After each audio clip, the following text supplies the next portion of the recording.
Well, Ukraine's losing the war on the battlefield. That's the basic point.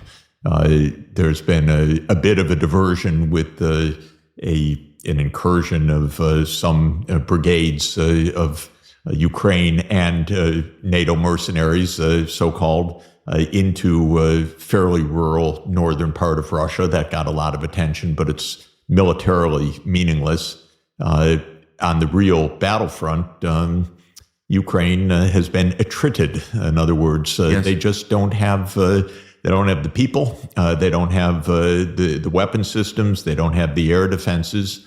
And so Russia is continuing. Russia has said all along, we can negotiate, we can stop, but we have issues. And the West has, and the U.S. and especially Britain, no, we're going to win. So Ukraine loses 1,000 to 2,000 soldiers a day, dead and wounded. A day? Yeah, a day. This is a terrible, terrible onslaught. But nobody counts the dead in the Kiev leadership or in Washington or in London or in Warsaw. And so this continues because no one wants to take any responsibility in the West for bringing it to a close. So, but there is kind of a forcing action with this election, because if there is a change in administration, then presumably there'll be a change, of course, in U.S. policy toward Ukraine. I mean, I hope anyway, if Trump wins. So does that provides an incentive to the current administration to, I don't know, what kind of scenario does that set up? Well, there's nothing really that this administration going out is going to do. I don't think the president probably is in any mental state to lead anything at this point. So I think we're kind of on autopilot, which is a very bad place to be in general in a dangerous world.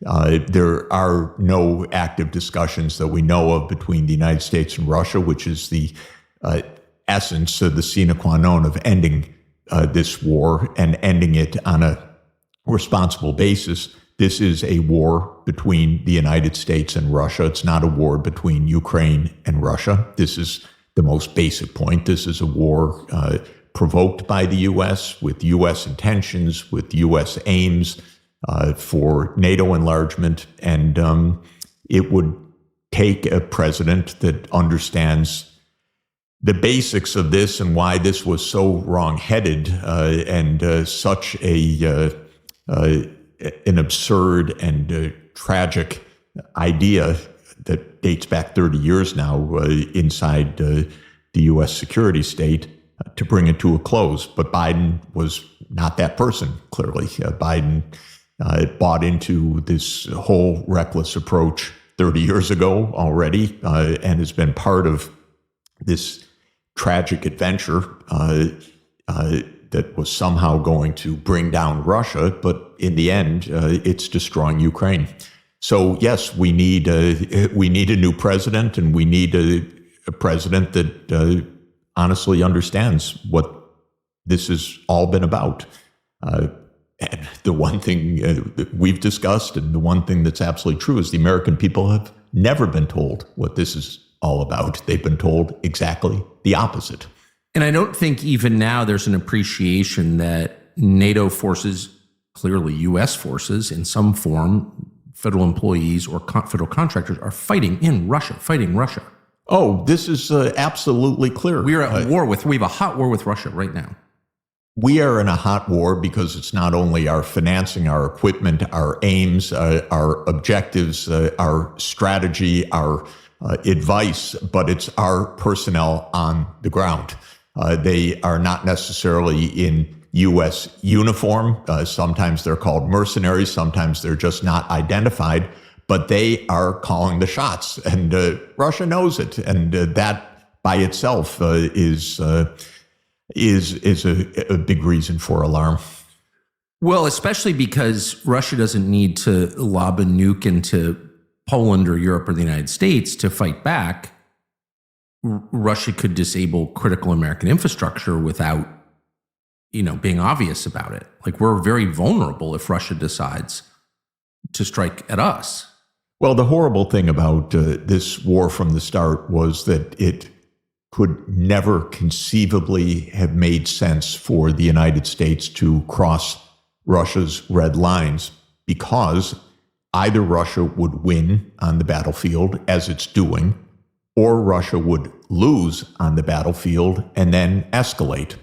And the escalation could be in many forms. Like you say, it could be attacks on U.S. interests around the world through proxies, or it could be, as the Russians made clear, if they're losing, tactical nuclear weapons to start, and with escalation always in sight if Russia was really profoundly threatened.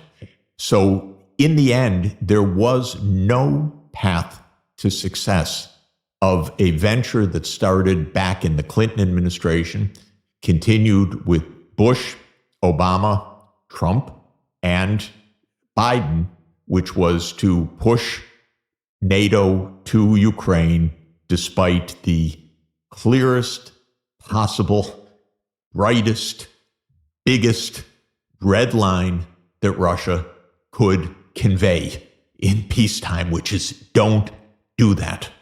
And Russia's attitude towards NATO and Ukraine was exactly analogous to what our attitude would be to a Russian military base on the Rio Grande in Mexico. It would be, don't try that. Yes. And this is obvious. It's not subtle. It has been expressed for more than 30 years. But now we know, and more comes out and will come out. But Clinton approved this plan in 1994, that NATO would go east, including to Ukraine. Zbig Brzezinski laid it out in 1997 in an article which I always asserted was not Brzezinski's idea, but his way of telling his colleagues in the civilian sector, let's say, what was already decided. And that is that, yes, of course, we will go all the way to Ukraine. It became public in 2008 when George W. Bush Jr. Pushed at the Bucharest NATO summit the commitment to enlarge NATO to Ukraine. It became a cause of war in February 2014 when the U.S. conspired to overthrow a Ukrainian president that was against NATO enlargement, who wanted Ukraine to be neutral because that president understood, if you are Ukraine between East and West, try to keep your head down and stay neutral. And he understood that, so we had to overthrow him. And the U.S. did, and that's when the war started. So this was predictably a failure on every scenario. The particular scenario that is unfolding right now for the moment is, ironically, perhaps the safer one, which is that Russia's winning on the battlefield. Yes. Because if Russia were losing on the battlefield, we would be seeing escalation to nuclear war. And everyone in punditry that says, oh, don't worry about that, that's a bluff. I profoundly resent the ignorance of those people. Generally, when people are ignorant, I don't resent it. Right. I try to help, but I correct it. Yeah. I resent the ignorance when it endangers my grandchildren. Yes. That's it. And they endanger my grandchildren by saying, don't worry about nuclear war. Yes. That's a bluff. And that I don't want to hear from anybody, because anyone that says that understands nothing about the reality of our world. The people today. who say that, I feel exactly the same way, and I'm outraged by it, but also distressed by it because of what it says about our leadership class. But I notice that a lot of people who say that are former U.S. military officers working in some think tank, Hudson or EI or CSIS or whatever. When all these, they're paid to say it. They are paid to say it, but you also wonder where in the officer class are the wise people Who in the Pentagon has a realistic assessment of risk and a deep concern for the future of the United States? Where are those people? There no doubt are some, but it's always a close call, because we've known throughout the nuclear era there have been hotheads, irrational people, vulgar people who have called for nuclear war. We have come extraordinarily close to nuclear war, and we've had people in the U.S. military all along who called for first strikes on various occasions against the Soviet Union, which in any plausible scenario could well have ended the world. And those people were in positions of authority. The case that I've studied most closely in my life is the Cuban Missile Crisis. I wrote a book about the aftermath of the Cuban Missile Crisis and Kennedy's diplomacy in 1963 to pull back from the brink. But in the Cuban Missile Crisis, almost every one of President Kennedy's advisors said strike. And there's very good reason to believe that that would have led to a full-scale nuclear war that would have ended civilization. Kennedy was, in that case, almost the sole restraint within the senior U.S. leadership. So we came extraordinarily close. And there have been other occasions where we have come extraordinarily close.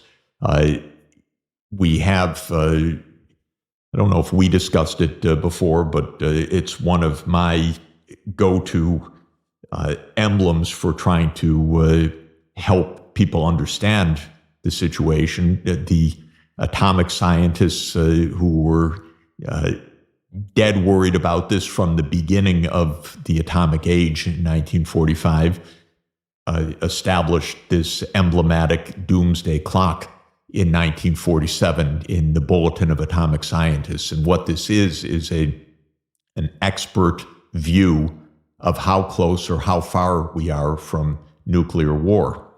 We are the closest ever to nuclear Armageddon today during the entire period since 1947, according to this doomsday clock.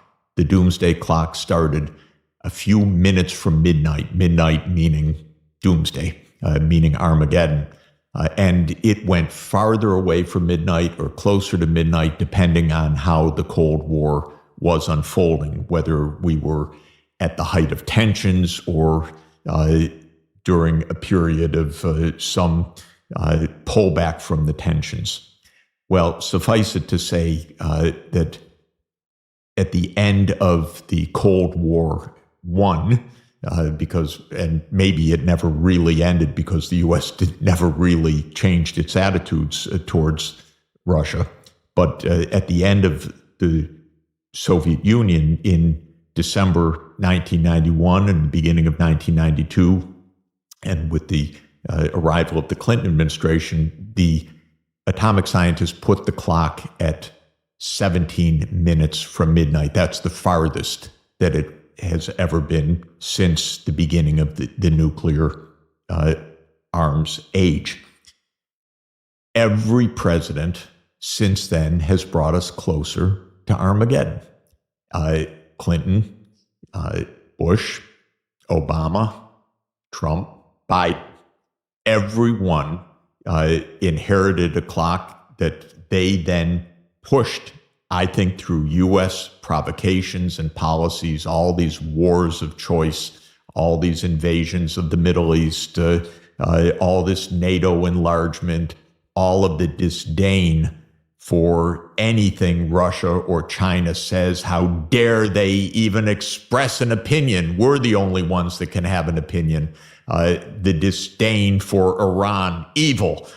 This view has led to an aggressiveness and a hubris that has pushed us closer and closer to the brink, because the whole attitude of the U.S. since 1992 was, we don't have to listen to anybody.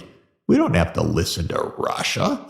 Russia's a gas station with nuclear weapons was, of course, the very unclever phrase. But the idea was, yeah, humiliate them. Humiliate them. They only have 6,000 nuclear warheads. What could possibly go wrong?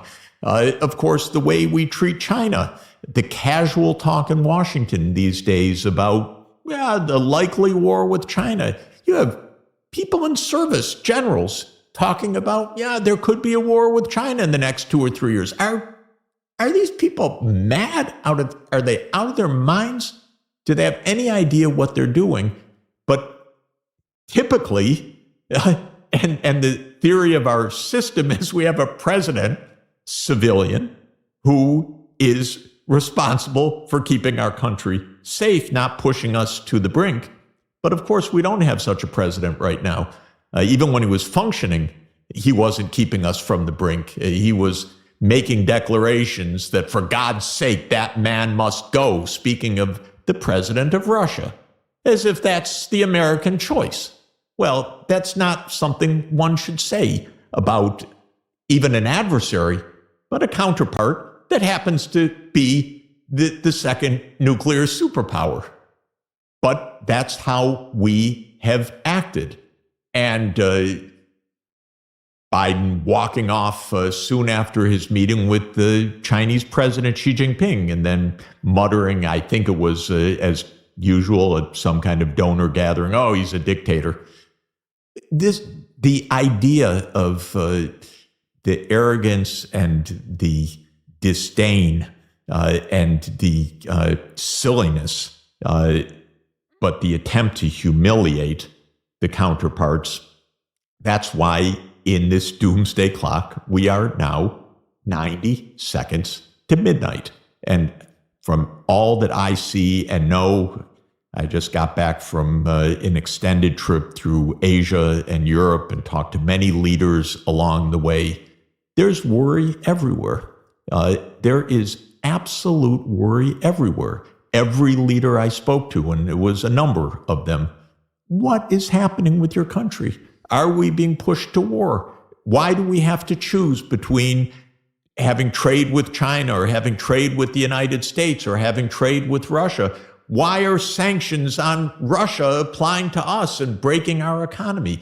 I spoke to leaders all over Asia about these issues.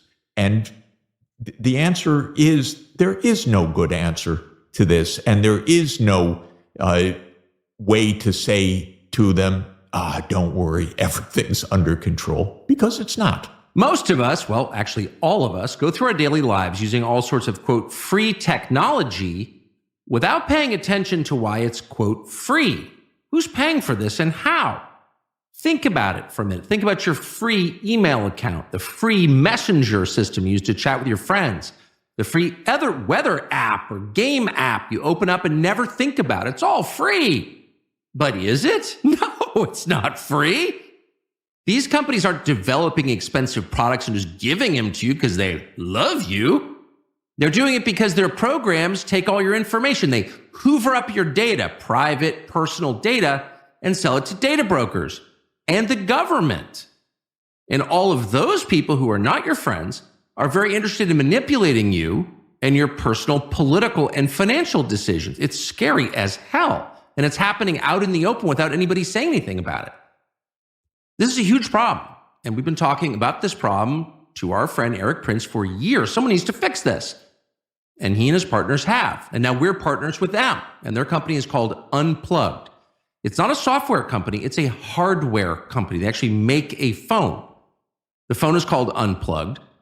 And it's more than that. The purpose of the phone is to protect you from having your life stolen, your data stolen. It's designed from a privacy-first perspective. It's got an operating system that they made. It's called Messenger and other apps that help you take charge of your personal data and prevent it from getting passed around to data brokers and government agencies that will use it to manipulate you. Unplugged's commitment is to its customers. They will promise you, and they mean it, that your data are not being sold or monetized or shared with anyone. From basics like its custom Libertas operating system, which they wrote, which is designed from the very first day to keep your personal data on your device. It also has, believe it or not, a true on-off switch that shuts off the power. It actually disconnects your battery and ensures that your microphone and your camera are turned off completely when you want them to be. So they're not spying on you in, say, your bedroom, which your iPhone is. That's a fact. So it is a great way, one of the few ways, to actually protect yourself from big tech and big government, to reclaim your personal privacy. Without privacy, there is no freedom. The unplugged phone, you can get a $25 discount when you use the code Tucker at the checkout. So go to unplug.com/Tucker to get yours today. Highly recommended. And there's no, I don't think, widespread understanding of this in the United States, how quickly things around the world are changing, the extent to which the U.S. government is driving these changes, and the overwhelming sense from outside America that America is in decline because of these decisions. Like, we're hurting ourselves in addition to a lot of other people. But here it seems like everybody in charge wants a war with Iran. And I just know from experience, watching the Iraq invasion, which I never thought was going to happen, watching the current war with Russia, which I never thought was going to happen, that when everyone in D.C. starts saying, hey, let's have a war with somebody, you're probably going to have a war with that person. Are we going to have a war with Iran? Israel just wants that war so much. And the Israel lobby is very powerful. So we could. But I've never seen such recklessness as this Israeli government. Reckless, extremist, provocative, assassinating counterparts left and right, and of course, in the most provocative ways, assassinating the Hamas political negotiator in Tehran on the occasion of the inauguration of the new Iranian president. You know, this is aiming for pulling the U.S. into a broader war. Wait, can I ask you something there? So I said, are we going to have a war with Iran? And you immediately said we're being pushed by another country to have a war with Iran. Is there any reason for the United States acting solely in its own interest to have a war with Iran? Of course not. And it would be devastating because Iran has allies, including Russia. So a war with Iran could easily become World War III. World War III, for everyone to understand, could easily become a nuclear war. A nuclear war, you know, whatever you're going to say or do with your children or your grandchildren, say it now, because the world will end in a very quick moment if we fall into that abyss. I should just pause and say you wrecked my morning over breakfast today by describing at length the new Annie Jacobson book on nuclear war, which I hope you will not describe it here. I won't do it for everybody, except that it's a remarkable book. It's chilling. I listen to it because I go for long walks, so I listen to it as an audiobook with the author, Annie Jacobson, narrating it in a very clipped, precise way, but it describes in meticulous, rigorous, technical language based on voluminous research how the world could come to an end in a few minutes. And it's a very serious book, and it's completely chilling. And it's called Nuclear War. Nuclear War, A Scenario.